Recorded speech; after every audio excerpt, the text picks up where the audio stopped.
আসসালামু আলাইকুম ওয়া রাহমাতুল্লাহি ওয়া বারাকাতুহু।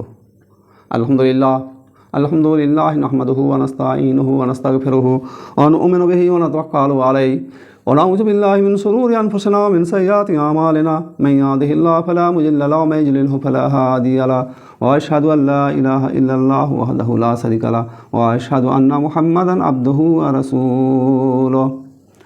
আম্মা বা'দ। আউযু বিল্লাহি মিনাশ শাইতানির রাজীম। বিসমিল্লাহির রহমানির রহিম। ফাইন আমানু বিমিসলি মা আমানতুম বিহি ফাকাদ ইহতাদাউ ওয়া ইন তাওয়াল্লাউ ফাইন্নামা হুম ফি শিকাকিন ফাসায়াকফিকাহুমুল্লাহু ওয়া হুয়াস সামিউল আলীম। সিবগাতাল্লাহ ওয়া মান আহসানু মিনাল্লাহি সিবগাতাও ওয়া নাহনু লাহু আবিদুন। কুল আতুহাজ্জুনানা ফিল্লাহ ওয়া হুয়া রাব্বুনা ওয়া রাব্বাকুম ওয়া লানা আমালুনা ওয়া লাকুম আমালুকুম ওয়া নাহনু লাহু মুখলিসিন। আম তাকুলু ইন্না ইব্রাহিম ওয়া ইসমাঈল ওয়া ইসহাক ওয়া ইয়াকুবা ওয়াল আশবাতা কানু হুদান আও নাসারা কুল আনতুম আলামু আমিল্লাহ ওয়া মান আযলামু মিম্মান কাতামা শাহাদাতান ইনদাহু মিনাল্লাহ ওয়া মাল্লাহু বিগাফিলিন আম্মা তা'মালুন। তিলকা উম্মাতুন কাদ খালাত লাহা মা কাসাবাত ওয়া লাকুম মা কাসাবতুম ওয়া লা তুসআলুনা আম্মা কানু ইয়া'মালুন। সম্মানিত দেশ বিদেশের দর্শক শ্রোতা মণ্ডলী, যাবতীয় হামদ প্রশংসা মহান আল্লাহ রাব্বুল আলামিনের। দরুদ ও সালাম শান্তির ধারা বর্ষিত হোক শেষ নবী বিশ্বনবী হযরত মুহাম্মদ মুস্তাফা সাল্লাল্লাহু আলাইহি সাল্লামের প্রতি। আল্লাহুম্মা সাল্লি আলাইহি আল্লাহুম্মা বারিক আলাইহি। আপনারা কোরআনের এই ধারাবাহিক আলোচনায় আজকে পেশ করব আমরা সূরা আল বাকারার 137 থেকে 141 পর্যন্ত আয়াত। এই কয়েকটি আয়াতকে সামনে রেখে আমি আজকের দার্স সম্পূর্ণ পেশ করব। ওমা তৌফিকি ইল্লা বিল্লাহ তাওয়াক্কালতু ইলাইহি উনীব। আল্লাহ রাব্বুল আলামিন বলছেন যে হে মুসলমানরা, তোমরা ঈমান আনো আল্লাহর উপরে। আল্লাহর উপরে ঈমান নিয়ে আসার একটা আহ্বান জানানো হয়েছে।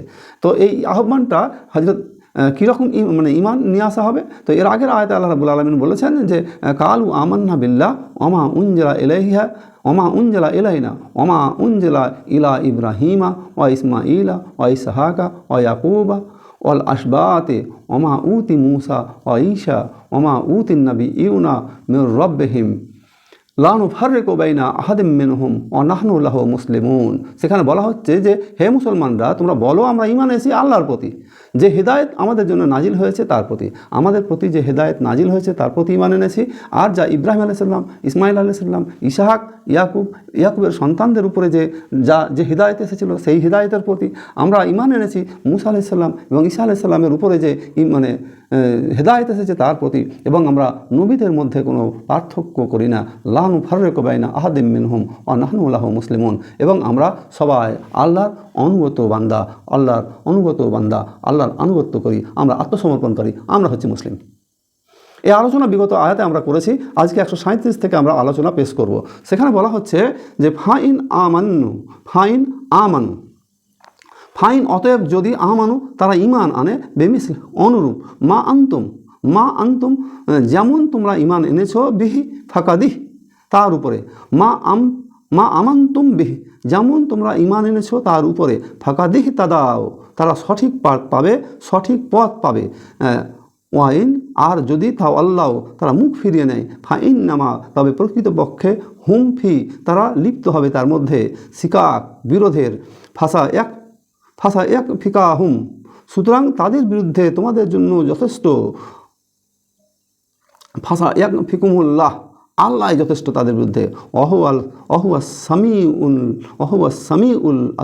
আলিম, অহুয়া সামিউল আলিম, তিনি সব কিছু শুনেন এবং সব কিছু জানেন, সব কিছু দেখেন। তার মানে তোমরা যদি আল্লাহর হিদায়তের ওপর থেকে মুখ ফিরিয়ে নাও তাহলে এতে আল্লাহর কোনো ক্ষতি হবে না, বরং তোমরা যদি মুখ ফিরিয়ে নাও তাহলে সোজা কথাই বলা হবে তারা হঠকারিতার ধর্ম বা হঠকারিতার পথ অবলম্বন করেছে।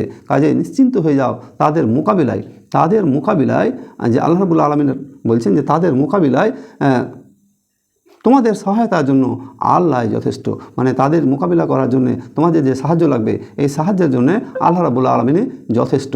এখানে যে কথাগুলো বলা হচ্ছে যে আর কি বলা হচ্ছে যে তিনি সব কিছু জানেন এবং শুনেন, ওয়াহুয়া সামিউল আলিম, তিনি সব জানেন এবং শুনেন। তো আমরা একটু যদি আলোচনার দিকে যাই, 1 নম্বরে সাহাবায়ে কেরামগণ কোরআনে উল্লেখিত ঈমান এনেছিলেন। সাহাবায়ে কেরামগণ কোরআনে যে উল্লেখ করা হয়েছে ঈমান যেভাবে নিয়ে আসার কথা সেই রকম তারা ঈমান নিয়েছিলেন। এই জন্যেই তাদের দৃষ্টান্ত পেশ করে বলা হচ্ছে তারা যদি ওইভাবে ঈমান নিয়ে আসে যেভাবে সাহাবাগণ ঈমান এনেছিল, তোমরা ঈমান এনেছো, তাহলে অবশ্যই তারা হিদায়াত লাভ করবে, অবশ্যই তারা হেদায়েত লাভ করবে। আর যদি তারা হঠকারিতা এবং বিরোধিতার পথ অবলম্বন করে, তবে তাতে ঘাবড়ানোর কোনো প্রয়োজন নেই। তাদের চক্রান্তসমূহ তোমাদের কোনো ক্ষতি করতে পারবে না, কারণ তাদের জন্য তোমার পক্ষ থেকে আল্লাহই যথেষ্ট। মানে তাদের যে ক্ষতি, এটা ক্ষতি এড়ানোর জন্য আল্লাহ রাব্বুল আলামিন মদত করবেন, আল্লাহর সাহায্যই যথেষ্ট। এই কথাটা বলা যায় যে কয়েক বছরের মধ্যে এই অঙ্গীকারটা পূরণ হয়েছিল। আল্লাহ রাব্বুল আলামিন যে অঙ্গীকারটা করেছিলেন সাহাবায়ে কেরামদের সাথে, আল্লাহ নবীর সাথে, সেইটা কিন্তু কয়েক বছরের মধ্যেই পূরণ হয়েছিল। যেমন উদাহরণ হিসেবে বলা যেতে পারে যে বনি কাউনিকা এবং বনি নাজির গোত্রকে দেশ থেকে বহিষ্কার করা হয়েছিল। বনি কাউনিকা এবং বনি নজির গোত্রকে দেশ থেকে বহিষ্কার করা হয়েছিল এবং বনি কুরাইজা গোত্রকে হত্যা করা হলো। ইতিহাসের বর্ণনায় আছে যে উসমান রাদিয়াল্লাহু তাআলা আনহু যখন শহীদ হন তার সময় একটা কুরআন তার কোলেই ছিল। যখন উসমান রাদিয়াল্লাহু তাআলা আনহু শহীদ হলেন তখন তার মানে শহীদের সময় একটা কোরআন মাজিদ তার কোলে ছিল এবং সেখানে লিখিতই ছিল সেই আয়াতের যে শব্দ, সেটা ফাসা ইয়াক ফিকাহুমুল্লাহ। সুতরাং তাদের বিরুদ্ধে তোমার জন্য যথেষ্ট আল্লাহ। ফাসা ইয়াক ফেকুল্লাহ, আল্লাহ যথেষ্ট তাদের বিরুদ্ধে তোমার, এই শব্দটা সেটা লেখা ছিল। এবং কোরআনের সেই কপিটি শোনা যায় যে আজও নাকি তুরস্কের জাদুঘরে সংরক্ষিত আছে। এই তথ্যটি আহসানুল বায়ান থেকে আমি আপনাদের সামনে পেশ করলাম। আহসানুল বায়ানে এই তথ্যটি দেওয়া আছে যে এই কোরআনটি, রক্তরঞ্জিত কোরআনটি এখনও তুরস্কের জাদুঘরে রক্ষিত আছে, সঞ্চিত আছে, যেটা মানুষের দেখার জন্য রেখে দেওয়া হয়েছে।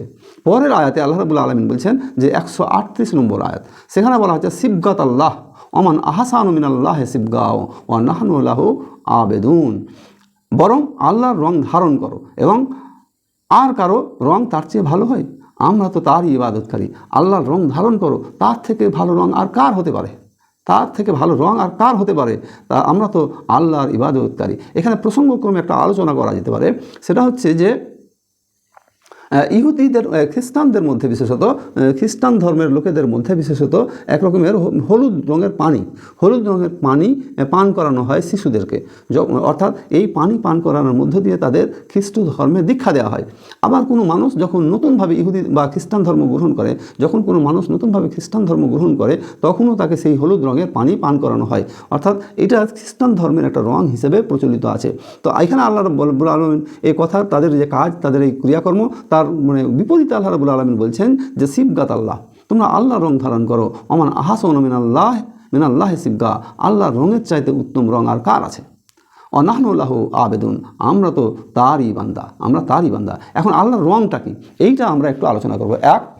এই আয়াতে দুটো অনুবাদ হতে পারে। আমরা আল্লাহর রং ধারণ করছি, একটা হতে পারে। আর 2, আল্লাহর রং ধারণ করো। খ্রিস্ট ধর্মের আত্মপ্রকাশের পূর্বে ইহুদিদের একটা বিশেষ রীতি প্রচলন ছিল, যেটা একটু আগে আমি বললাম। তাদেরকেও ধর্মগ্রহণ করলে তাকে গোসল করানো হতো। আর তাদের ওখানে গোসলের অর্থ ছিল সমস্ত গুনাহ যেন ধুয়ে গেল আর তার জীবন নতুন রং ধারণ করলো। সমস্ত গুনাহ ধুয়ে গেল, সে নতুন জীবন ধারণ করলো। পরবর্তীকালে খ্রিস্টানদের মধ্যেও এই রীতিটি প্রচলিত হয়। তাদের ওখানে এর পারিভাষিক নাম হচ্ছে ইস্তিবাগ বা রঙিন করা, ব্যাপটিজম। ইংরেজিতে বলা হয় ব্যাপটিজম বা ইস্তিবাগ বা রঙিন করা। ইস্তিবাগ বা ব্যাপটিজম বা রঙিন করা। তাদের ধর্মে যারা প্রবেশ করবে কেবল তাদেরকেই ব্যাপটিজাইজড বা খ্রিস্ট ধর্মে রঞ্জিত করা হয় না, বরং খ্রিস্টান শিশুদেরকেও ব্যাপটিজাইজ করা হয়, মানে খ্রিস্টান শিশুদেরকেও এই রং ধারণ করানো হয়। এর মানে তাকে আনুষ্ঠানিকভাবে খ্রিস্ট ধর্মে দীক্ষা দেওয়া হয়। তাহলে এখানে যে বলা হয়েছে যে লোকাচার মানে রঞ্জিত হওয়ার যে যৌক্তিকতা কথায়, বরং আল্লাহর রঙে রঞ্জিত হওয়ার কথা বলা হচ্ছে। আল্লাহর রঙে রঞ্জিত হওয়ার বিষয়টা হচ্ছে এরকম যে আমাদের উচিত ইসলামের আদেশ এবং নিষেধকে মেনে নেওয়া, আদেশ নিষেধকে মেনে চলা। তাহলে আমরা আদেশ নিষেধগুলো মেনে চললেই তাহলে আমরা আল্লাহর রঙে রঞ্জিত হতে পারবো। আল্লাহর আদেশ এবং নিষেধকে মেনে চলার মধ্য দিয়েই আমরা আল্লাহর রঙে রঙিন হতে পারবো। এই কথাটা আমাদেরকে মাথায় রাখতে হবে যে আল্লাহর রঙে রঙিন হওয়া বলতে আল্লাহর ইবাদত, আল্লাহর হুকুম আহকাম এটাকে মেনে নেওয়া।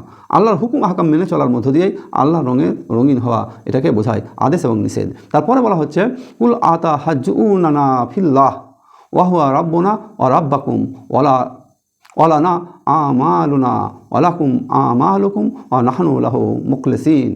তুমি বলো, তোমরা কি আল্লাহ সম্বন্ধে আমাদের সঙ্গে বিরোধ করছো, অথচ তিনি আমাদের রব, তোমাদেরও রব, এবং তোমাদের জন্য আমাদের কার্যসমূহ, তোমাদের জন্য তোমাদের কার্যসমূহ, আমরা তারই প্রতি বিশ্বস্ত। এখানে আবারও একটা ক্লিয়ারেন্স দেওয়া হচ্ছে যে কুল মানে বলো, তাদেরকে বলো কুল আতু হাজ্জুনানা, তা আমাদের সাথে বিতর্ক করছো, বলো তোমরা কি আমাদের সাথে বিতর্ক করছো, কুল আতা হাজ্জুনানা ফিল্লাহ, আল্লাহর ব্যাপারে তোমরা কি আমাদের সাথে আল্লাহর ব্যাপারে মানে বিতর্ক করছো, তর্ক করছো। ওয়া রাব্বুনা, অথচ তিনি আমাদের রব, ওয়া রাব্বাকুম, এবং তিনি তোমাদেরও রব, তিনি আমাদের রব তোমাদেরও রব, তারপরেও তোমরা আল্লাহর ব্যাপারে বিতর্ক করছো।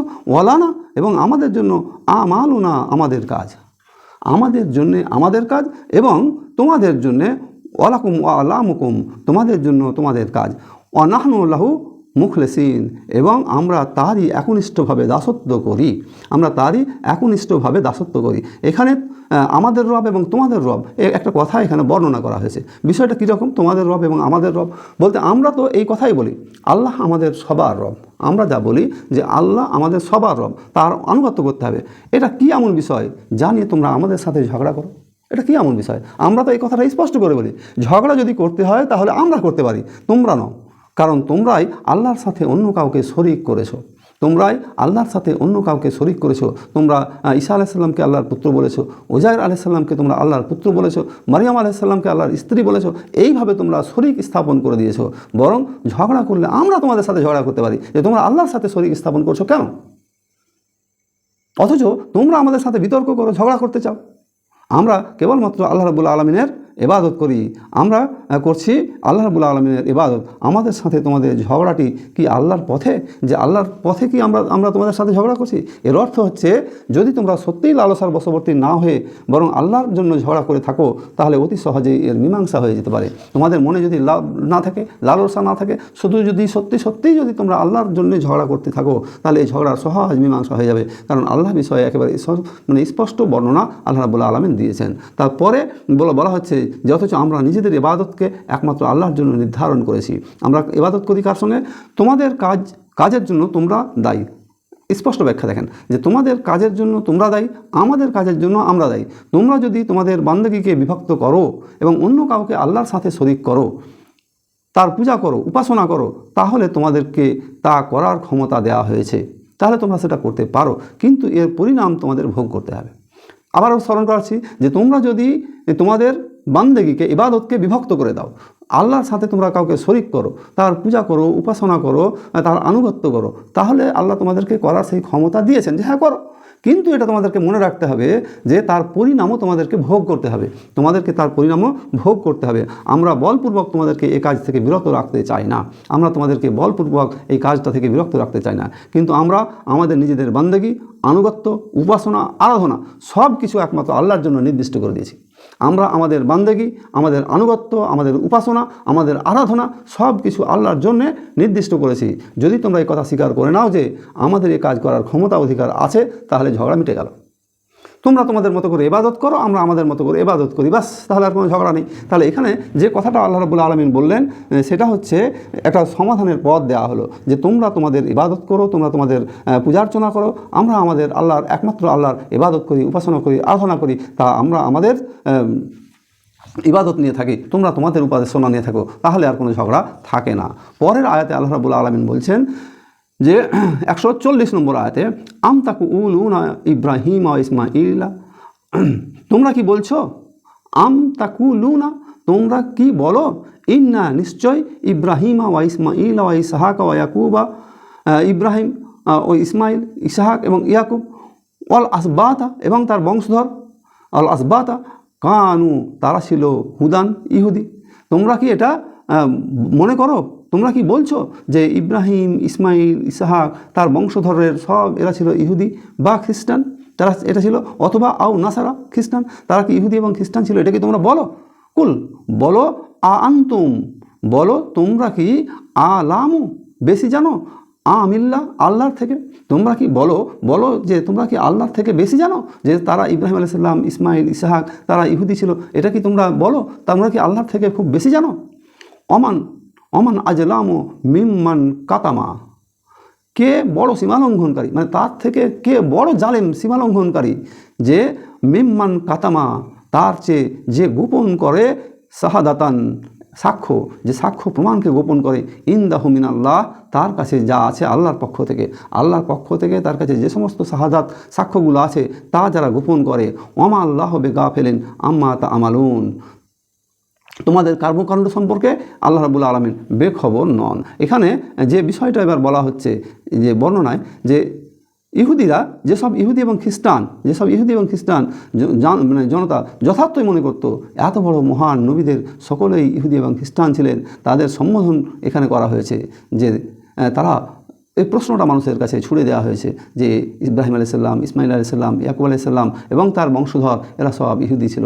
এটা হচ্ছে সব থেকে বড় মিথ্যা কথা, এটা হচ্ছে সীমালঙ্ঘন, এটা হচ্ছে জুলুম। তাদের এই জুলুমের কথাটা এখানে এবার বিস্তারিতভাবে বর্ণনা দিয়েছেন। বর্ণনাটা হচ্ছে এই, ওমান আজলামু মিম্মান কাতামা শাহাদাতাম ইনদাহু মিনাল্লাহ ওমা আল্লাহু বিগাফিলিন আম্মা তা'মালুন, যে আল্লাহর নিকট থেকে প্রাপ্ত সাক্ষ্য যে ব্যক্তি গোপন করেছে তার থেকে বড় জুলুমকারী, অত্যাচারী আর কে হতে পারে? তোমরা যা করছো সেই সম্পর্কে আল্লাহ জানেন। এখানে যে বিষয়টা আছে, আল্লাহ সব কর্মকাণ্ডের ব্যাপারে আল্লাহ গাফেল নন, মানে সব জানেন, তিনি কোনো কর্মকাণ্ডের ব্যাপারে গাফেল নন।